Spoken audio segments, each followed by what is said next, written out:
Hicabı vacib bilmirsən qardaşım. Hicabı vacib bilmədin. Başın örtmədi, eybi yoxdur. Burada şeytan səni aldatdı.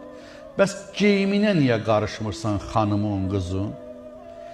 Səni bilirsən harda aldadır evdə xanım və qız? Üzr istəyirəm, bunu biraz acı da olsa həqiqətdir.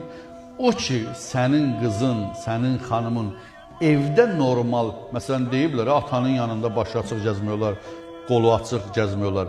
Amma da geyimsiz gəzmək olmaz. Daha qarnı açıq atanın yanında qız gəzməməlidir. Sinəsi açıq gəzməməlidir. Orada sənin gözü alışdırır, evdə elə geyinir. Bizim dinimiz elə dindir ki, 6 yaşından sonra atanın qızın alıb dizin üstündə oturub saçın tumarlamağını, öpməyin məkruh bilir. Başından öp, 6 yaşından yuxarı öz qızın olsa belə başından öp. Salam, əli öpsün, sən də onun kəlləsindən öp.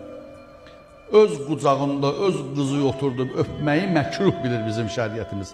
Sən evdə qızın bir əxlaqlı geyiminə fikir versən, gözü alışdırmasın onun elə geyimini, o çıxıb çöldə elə gəzməyəcək. Səndən çəkinəcək, çöldə də elə gəzməyəcək. Bu günləri gənc qızlarımızın hamısı belə gəzirsə, evdə ailə formalaşdırır belə.